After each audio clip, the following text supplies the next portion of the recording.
There are some that are buried on the Christian right. There are some that have been affected that does not. Okay, there are some that are not from that community. They have to take their corpse to different locations. There are some that are burned down in the church. Some they lock them inside their room and set it on fire. In fact, those that burns inside the rooms and the church, we cannot even identify some. We cannot count the number of people that are being burned down. We are talking about a very grievous, deliberate act from the Nigerian people, including the media houses. Recently, you must have heard about what happened, the massacre that took place in Kwara State. The whole world took the information from Nigerian media and Nigerian government, saying that the only people that died are Muslims, that Boko Haram came to murder Muslims who do not accept Sharia. I reported that very day that look at what I was told, that Christians were massacred.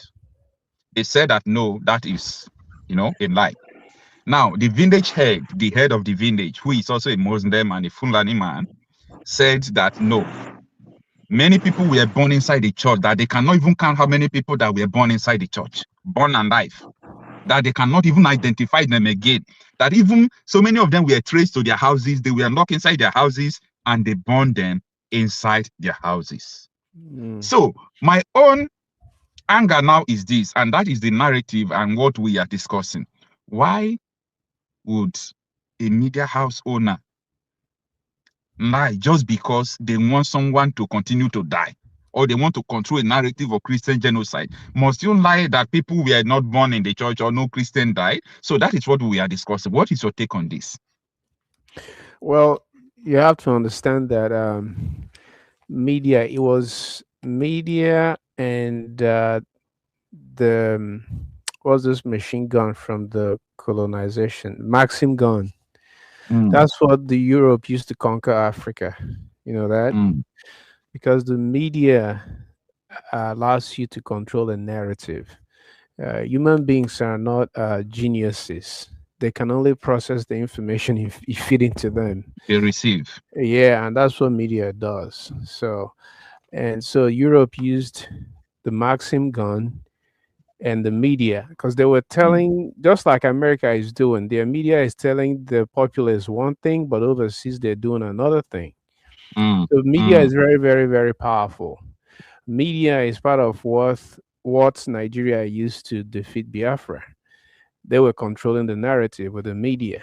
They used media to lie to Nigerians that it was an Igbo coup. They used media to tell Nigerians that the Igbo man is their problem. So media is a very, very powerful tool to defeat people. You remember Nnamdi Kanu said that he's going to destroy Nigeria with what? Just his words, his truth. He was just talking.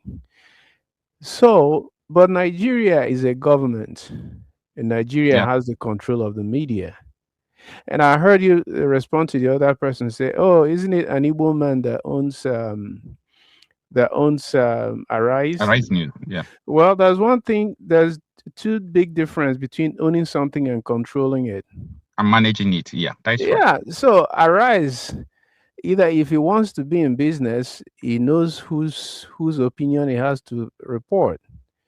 It's like people telling Biafrans, "Oh, you have representatives. Why don't you get Biafra through your representatives?" Well, those Biafrans didn't elect those representatives. Those representatives didn't come through the power of Biafrans. Neither does any Nigerian have a real representatives. None of those Nigerian politicians was elected by Nigerians, because the process through which they came to power was not through Nigerians. They were elected by technical glitches. Exactly. So the same thing when it comes to media. Yes, the media is serving Nigeria purpose, but it's also serving a particular ethnic purpose, the Yoruba Fulani oligarchy, right? So it's still a Yoruba media, but the people controlling the media, they don't really care about the people. They just use anti-Igbo bigotry to make the rest of Nigerians feel good. So to every Nigerian, so long as you're not Igbo, you are good. At least you're not an Igbo. You're not getting openly oppressed. But ultimately, you're still getting oppressed. You just don't know it. You just don't know that you're getting oppressed because they use the media to paint it for you.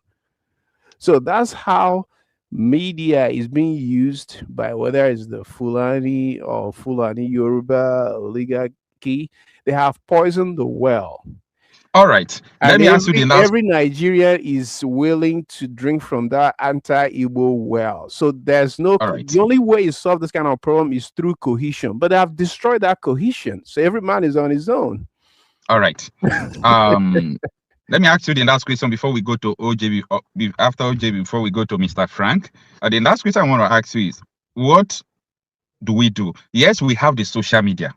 And I thank God for social media because that is the only breathing space that the masses have.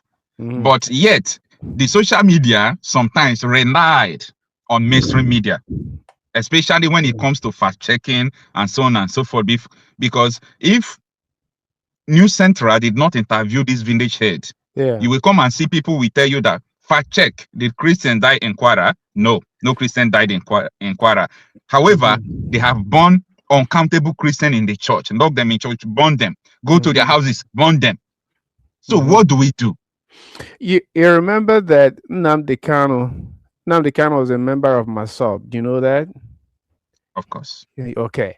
So Nnamdi Kanu was so smart that he saw what happened to Ojukwu. He saw what happened to MASOB. So what did he do? He first of all created a media, Radio Biafra.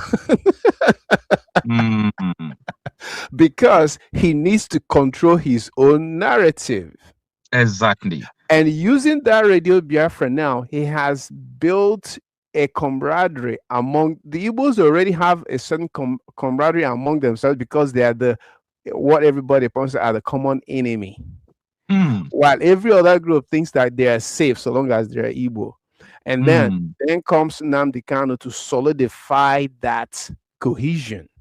So as it is right now in Nigeria, the only group of people who can collectively fight back are the Igbos. I'm sorry to say. All right. If any group of people want to fight back as Nigeria, they will fail. If you're depending on your local police, the military, I hear people say, "Oh, we talk to the 82D. What are you doing? Come to say." You're telling your killer to come and save you. All right.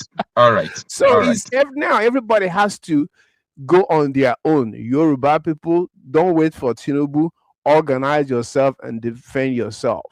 If you want to fight as like Ijebu, Elijah, Awori, however you're going to, your smallest, commonest denominator is what's going to save you. Biafrans, which includes people from the so-called South, they're the only group who can fight back. Now, I don't see any other. If you're waiting for Nigeria government, you're a sitting duck, man. All right. Thank you so much. All right.